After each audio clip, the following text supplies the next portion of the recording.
BMS academy में आपका स्वागत है।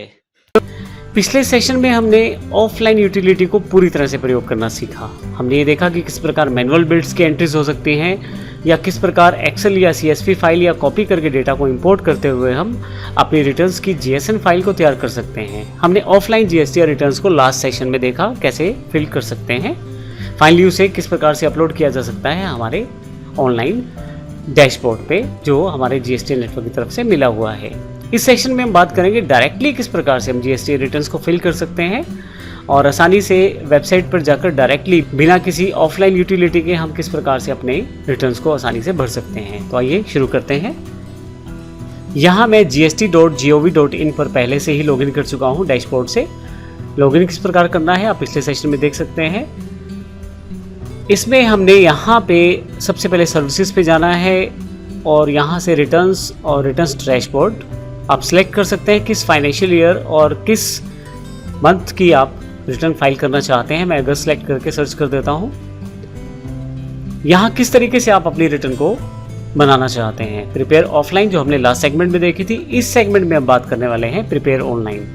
एक सबसे अच्छी बात इस पैनल में ये है कि ड्यू डेट्स की इन्फॉर्मेशन आपके पास आती रहेगी। 20/9/2017 तक आप ये रिटर्न फाइल कर सकते हैं। अभी मैं प्रिपेयर ऑनलाइन करता हूँ।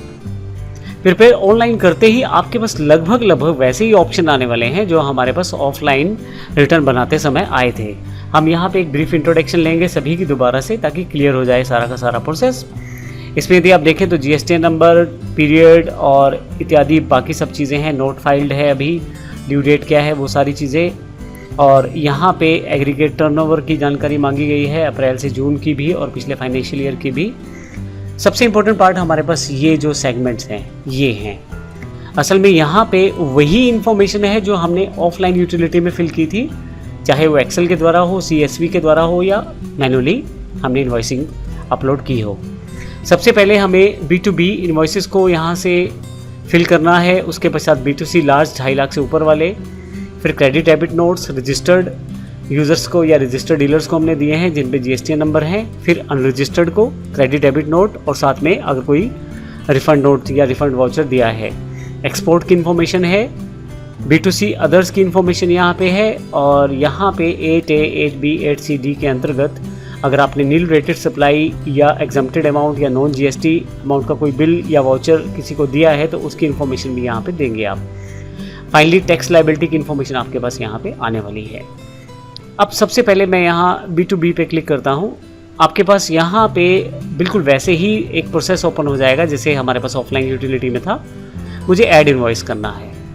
जैसे ही ऐड इन्वॉइस करूँगा तो मैं रिसीवर का GSTN number, receiver name, invoice number, date, total invoice value इत्यादि की इन्फॉर्मेशन डाल के यहाँ सेव करूँगा। तो ये देखते हैं, इसे करके देखते हैं एक एग्जाम्पल को। मैंने जैसे ही रिसीवर का GSTN नंबर डाला है उसकी रिलेटेड इन्फॉर्मेशन यहाँ ऑटोमेटिकली आ गई है। देखें रिसीवर का नाम है, इन्वॉइस का नंबर मुझे देना पड़ेगा, डेट और पॉइंट ऑफ सप्लाई की इन्फॉर्मेशन भी यहाँ पे मेरे पास अवेलेबल है हरियाणा में, क्योंकि ये कंपनी हरियाणा से रिलेटेड है। सबसे पहले इन्वॉइस नंबर यहाँ मैं डाल देता हूँ। इन्वॉइस का डेट क्या है, क्योंकि अगस्त की रिटर्न है तो यह जुलाई का कोई बिल है, एग्जाम्पल के लिए ले रहा हूँ यहाँ पे मैं। और यहाँ पे मैं वैल्यू अमाउंट एंटर कर देता हूँ जो टोटल इन्वॉइस वैल्यू है। Supply type intra state automatically हो गई है। नीचे आपको यहाँ पे अगर यह रिवर्स चार्ज के अंतर्गत है तो सिलेक्ट करें या ई-कॉमर्स ऑपरेटर है तो भी आप यहाँ से चेक कर सकते हैं। जो अमाउंट आपने ऊपर भरी है उसको यहाँ पे आपको डिफाइन करना है टैक्सेबल वैल्यू के साथ। तो 30,000 रुपये का अगर ये टैक्सेबल वैल्यू है तो वहाँ पे टैक्स की अमाउंट भी यहाँ से क्रिएट करके दिखा दी जाएगी। फाइनली मुझे ये सेव करना है। जैसे ही सेव करूँगा मेरे पास यह जो अमाउंट है ये जुड़ जाएगी यहाँ पे और मेरा ये बिल जो है जनरेट होकर यहाँ पे दिखाई देना शुरू हो जाएगा। तो यदि मैं इसको बाद में एडिट करना चाहता हूँ तो एडिट भी कर सकता हूँ और फाइनली डिलीट करना चाहता हूँ तो यहाँ से मैं डिलीट भी कर सकता हूँ। अभी मैं इसको डिलीट कर देता हूँ। ये B2B इन्वॉइसेस की बात थी। अब मैं यहाँ से बैक आ जाता हूँ, फिर से बैक अपना GSTR 1 वाले डैशबोर्ड पे वापस आ जाता हूँ। इसी तरह से B2C लार्ज इन्वॉइसेस कुछ पहले से मैंने अपलोड किया था जो लास्ट एग्जांपल में JSON फाइल उससे अपलोड होके आ गए हैं। मैं क्लिक करके इसे ओपन कर लेता हूँ। आपके पास पहले से देखिए यहाँ पे दिखाई दे रहे हैं। आप इनको भी एडिट कर सकते हैं या ऐड इन्वॉइस करके इनकी डिटेल भी फिल कर सकते हैं। आपको चाहिए क्या, invoice number, date, total invoice value, total taxable value, integrated tax और अगर सेस उस पर वैलिड है तो उसकी अमाउंट। फाइनली ये सारा इन्फॉर्मेशन आपको B2C लार्ज इन्वॉइसेस में भरना है। ध्यान रखिएगा 2.5 लाख से ऊपर के इन्वॉइसेस इस सेक्शन में आने वाले हैं यदि वो इंटरस्टेट कैटेगरी से रिलेटेड हैं। इसको भी ऐड करने का तरीका बड़ा सिंपल है। ऐड इन्वॉइस पे जाएं और जैसा इन्फॉर्मेशन यहाँ पे दिया हुआ है वैसा आपको यहाँ पे फिल करना है। पॉइंट ऑफ सेल है, इन्वॉइस नंबर है, इन्वॉइस डेट है, ये सारा इन्फॉर्मेशन यहाँ पे हमने दिया हुआ है और यहाँ पे हमने टैक्सेबल वैल्यू भी दिखानी है जो हमें देनी है। बिल्कुल अभी जैसा एग्जाम्पल हमने यहाँ पे देखा है। सेव करते ही ये इन्फॉर्मेशन फाइनलाइज हो जाएगी। अब फाइनली यहाँ से मैं इसे सेव नहीं करता, बैक आ जाता हूँ और फिर से GSTR वाले डैशबोर्ड पे वापस आ जाता हूँ। इसके पश्चात अगर आपने कुछ credit debit note registered user को, अगर आपने रजिस्टर्ड डीलर को, इसके पश्चात नेक्स्ट जो सेक्शन है 9B के अंतर्गत क्रेडिट डेबिट नोट्स अगर आपने इशू किए हैं या कोई रिफ़ंड वाउचर या रिफ़ंड नोट इशू किया है किसी रजिस्टर्ड डीलर के लिए, तो आप यहाँ पे उसकी इन्फॉर्मेशन ऐड कर सकते हैं। इसके लिए ऐड डिटेल्स करना है आपको। ऐड डिटेल करते ही आपको रिसीवर का GSTN नंबर, रिसीवर नेम, अगर डेबिट क्रेडिट नोट इशू किया है तो उसका नंबर, उसका डेट, ओरिजिनल इन्वॉइस नंबर जिसके अगेंस्ट वो उसे इशू किया गया है, यानी कि जिसके बेस पे आपने उसको इशू किया है, और ओरिजिनल इन्वॉइस डेट इत्यादि की जानकारी भी यहाँ पे दी गई है। मैं यहाँ से भी बैक आ जाता हूँ और यहाँ से GSTR 1 वाले ऑप्शन पे वापस आ जाता हूँ। इसी तरह से सेम ऑप्शन आपके पास अनरजिस्टर्ड डीलर के लिए भी क्रेडिट, डेबिट और रिफंड वाउचर के लिए अवेलेबल है। मैं क्लिक करता हूँ इसे। आप देखेंगे पहले से, क्योंकि मैंने JSON फाइल अपलोड की थी पिछले सेशन में, तो उसकी इन्फॉर्मेशन यहाँ पे दिखा रहा है। अगर मैं इसे एडिट करके देखूँ तो सारी इन्फॉर्मेशन यहाँ पे फिल की गई है। केवल इसमें GSTN नंबर नहीं आएगा, बाकी सारी की सारी वैल्यू पिछले वाले सेक्शन में है। ऊपर आपको सारी बेसिक इन्फॉर्मेशन देनी है। इन्वॉइस डेट क्या है, टाइप क्या है, डेबिट क्रेडिट वाउचर आपने कब काटा उसका डेट क्या है, ओरिजिनल इन्वॉइस का नंबर क्या है, नोट की वैल्यू क्या है, और नीचे भी उसकी वैल्यू और इंटीग्रेटेड टैक्स, क्योंकि यह जो है इंटरस्टेट पार्टी को दिया गया डेबिट नोट है। कैंसिल कर देता हूँ, यहाँ से वापस आ जाता हूँ। यहाँ से मैं फिर से यहाँ से GSTR 1 पे आप एक्सपोर्ट इन्वॉइसेस से रिलेटेड इन्फॉर्मेशन यहाँ सेव कर सकते हैं, जैसे यहाँ पे एक दिखाई गई है। यहाँ मैंने पहले से एक एग्जांपल का डेटा फीड किया हुआ है। आप यहाँ से इसकी इन्फॉर्मेशन भी सेव कर सकते हैं। मैं यहाँ एडिट करके आपको दिखा देता हूँ। आपको इन्वॉइसेस के लिए invoice number, date, port code, shipping bill number, shipping bill date, total invoice value, ये सप्लाई टाइप ऑटोमेटिकली सिलेक्ट हो जाएगा। इंटरस्टेट ही रहेगा क्योंकि एक्सपोर्ट करते हैं आप। विदाउट पेमेंट है या विद पेमेंट है, ये इन्फॉर्मेशन, और यहाँ पे टोटल जो अमाउंट है वो इसकी इन्फॉर्मेशन भी यहाँ पे आप देंगे। मैं यहाँ से बैक आ जाता हूँ। तो इस तरह से किसी भी जो इन्फॉर्मेशन है उसको मैं सिलेक्ट करके यहाँ से एडिट भी कर सकता हूँ। फिर से मैं GSTR 1 पे वापस आता हूँ। फाइनली आपको B2C अदर्स अर्थात बिजनेस टू कस्टमर या कंज्यूमर की जानकारी रजिस्टर्ड से अनरजिस्टर्ड को जो सप्लाई की गई है उसकी इन्फॉर्मेशन यहाँ पे आपको देना है। यहाँ पे मैं क्लिक करता हूँ। 2 बिल्स ऑलरेडी यहाँ पे इंक्लूडेड हैं। आंध्र प्रदेश के 2 बिल हैं, 50,000, 76,000 टोटल वैल्यू। इंटीग्रेटेड टैक्स की इन्फॉर्मेशन यहाँ पे सेस एप्लीकेबल है तो यहाँ आ जाएगा। मॉडिफाई करके दिखा सकता हूँ मैं यहाँ पे आपको। पहले से यहाँ पे इन्फॉर्मेशन फिल की गई है तो यहाँ पे अमाउंट जो इंटीग्रेटेड टैक्स है ऑटोमेटिकली सिलेक्ट हो जाएगा, क्योंकि पार्टी आंध्र प्रदेश की है और मैं हरियाणा से डील कर रहा हूँ। बैक आ जाता हूँ यहाँ से। तो इस तरह से वैल्यू समराइज होकर आपके पास यहाँ आ जाएगी। बैक आ जाता हूँ यहाँ से भी। B2C में आप वो सभी बिल शामिल करने वाले हैं जो 2.5 लाख से ऊपर नहीं है और इंटरस्टेट के नहीं हैं। B2C में आप वो सभी बिल शामिल करने वाले हैं केवल उन बिल्स को छोड़ के जो 2.5 लाख से ऊपर हैं और इंटरस्टेट के हैं। बाकी सब बिल्स यहाँ पे हम शो करने वाले हैं। नील रेटेड सप्लाईज की इन्फॉर्मेशन हम यहाँ पे देने वाले हैं। नील रेटेड सप्लाई में अगर आपने किसी को रजिस्टर्ड पर्सन को अगर आपने सप्लाई किया है नील रेटेड, एग्जम्प्टेड या नॉन GST प्रोडक्ट या नॉन GST सप्लाई की है, और इसी तरह से इंटरस्टेट के किसी अनरजिस्टर्ड पर्सन को सप्लाई की है, या इंट्रास्टेट में रजिस्टर्ड या अनरजिस्टर्ड पर्सन को सप्लाई की है नील रेटेड, एग्जम्प्टेड या नॉन GST सप्लाईज, वो आप यहाँ से सेटअप कर सकते हैं। मैं यहाँ से बैक आ जाता हूँ फिर से। और नेक्स्ट सेक्शन में यदि आपने कुछ एडवांस रिसीव किया है तो उसकी टैक्स लायबिलिटी आप यहाँ पे शो कर सकते हैं। यहाँ पे उन सब की डिटेल यहाँ पे आपके पास अवेलेबल है। मैं एडिट कर लेता हूँ यहाँ से।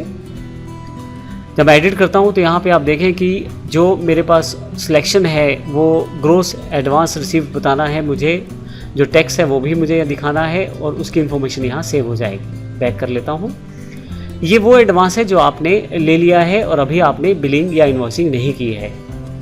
और उसके पश्चात आप बिलिंग इनवॉइसिंग करते हैं तो उसकी एडजस्टमेंट ऑफ एडवांसेस में एंट्री करके दिखाते हैं। तो जब आप एडवांस को एडजस्ट करना चाहते हैं तो उसकी इन्फॉर्मेशन आप यहाँ पे दिखाएंगे। यहाँ पे आपने ग्रोस एडवांस एडजस्टेड जितना एडवांस एडजस्ट किया गया है और उस पर जो एडवांस एडजस्टेड का जो टैक्स बैठता है वो यहाँ एडजस्ट करेंगे, क्योंकि आपको दोबारा इस पर टैक्स नहीं देना। आप पिछले सेशन में जब आपने एडवांस लिया था तो उस पर टैक्स जब कैलकुलेट किया था तब आप उसे पे कर चुके थे। मैं बैक आ जाता हूँ फिर से यहाँ से। HSN वाइज समरीज है, यहाँ पे आपको देनी है 5 कोड यहाँ पे दिखाए गए हैं 3401 कॉपर का। ये एक डमी डेटा है जो मेरे पास इसी फाइल में जो ऑफलाइन हमारे पास यूटिलिटी थी GSTR को भरने की उसी के साथ दिया हुआ था, जो एग्जांपल के रूप में मैंने आपको दिखाया है। तो HSN कोड वाइज यहाँ पे पूरा का पूरा सेल्स वैल्यू एक समराइज एग्रीगेट वैल्यू देनी है कोड वाइज आपको। जैसे यहाँ पे 4 प्रोडक्ट हैं तो इनका जो HSN कोड है उसके अकॉर्डिंग मैंने यहाँ पे इंफॉर्मेशन समराइज करके दे दी है। आप किसी को भी एडिट करके देखेंगे तो यहाँ पे उनकी इन्फॉर्मेशन नीचे दिखाई गई है। मैं अभी कैंसिल करके वापस आ जाता हूँ बैक। लास्ट ऑप्शन आपके पास डॉक्यूमेंट इश्यूड की है। अब ध्यान रखिएगा, ये बड़ा इंपॉर्टेंट पार्ट है। आपने जैसे अगस्त की रिटर्न भरनी है तो जुलाई में जितने भी आपने इनवॉइस इशू किए हैं सेल्स के, परचेज के, और वो भी अनरजिस्टर्ड पर्सन से, रिवाइज इनवॉइस अगर किसी को रिवाइज किया गया इनवॉइस को, डेबिट नोट अगर इशू किया गया है, क्रेडिट नोट का सीरियल नंबर, रिसीप्ट वाउचर, इन सब की इंफॉर्मेशन आपको यहाँ पे भरनी है। Refund voucher, delivery challan in case of liquid gas, delivery challan in cases other than by way of supply, इन सब की इंफॉर्मेशन आपको डॉक्यूमेंट वाइज ऐड करनी है। आप नंबर ऑफ डॉक्यूमेंट्स आपको बताने हैं यहाँ पे। जैसे कि एग्जांपल मैं यहाँ ले लेता हूँ, मान लीजिए आपने डेबिट नोट इशू किए हैं तो सीरियल नंबर कहाँ से कहाँ तक इशू किए हैं, टोटल कितने इशू किए हैं, अगर उनमें से कुछ कैंसिल कर दिए गए हैं तो वो कितने हैं, और नेट एग्जैक्ट कितने इशू हैं। जैसे मान लीजिए डेबिट नोट मैंने इशू किए हैं तो ऐड डॉक्यूमेंट पे जाऊंगा। यहाँ से मैं 1 से लेके मान लीजिए 10 तक मैंने इशू किए हैं, तो इसका मतलब 10 मैंने टोटल इशू किए हैं, तो टोटल नंबर में 10 आएगा। और इसमें से अगर कोई कैंसिल हुआ है, मान लीजिए 2 कैंसिल हुए हैं तो नेट इशूड 8 रह जाएंगे। तो इसे ऐड डॉक्यूमेंट कर दूंगा तो मेरे पास फिर से एक जगह आ जाएगी। अगर एक से अधिक बार मुझे कुछ ऐसा करना पड़ा है तो उसकी इन्फॉर्मेशन भी यहाँ दे सकता हूँ। अभी मैं इसे डिलीट कर देता हूँ एक्स्ट्रा रो को, और इसे भी डिलीट कर देता हूँ क्योंकि डमी डेटा है केवल। और फाइनली मैं फिर से GSTR 1 पैनल पे आ जाता हूँ। तो इस तरह से आपने इन सब की इन्फॉर्मेशन फाइल करने के पश्चात सबमिट करना है। आप अपनी रिटर्न को DSC अर्थात डिजिटल सिग्नेचर के साथ या EVC के साथ वेरीफाई करके सबमिट कर सकते हैं। और आपको इसके लिए we hereby solemnly affirm and declare that the information given here in इस पूरी की पूरी डिक्लेरेशन लाइन को एक्सेप्ट करना ज़रूरी है। अभी मैंने फिल नहीं किया है तो देखेंगे इसे एक क्लिक भी नहीं करने दे रहा।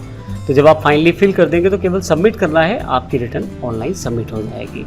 और ये जो डेट्स आपके पास दिखाई गई हैं, मैं रिटर्न्स पे वापस आता हूँ।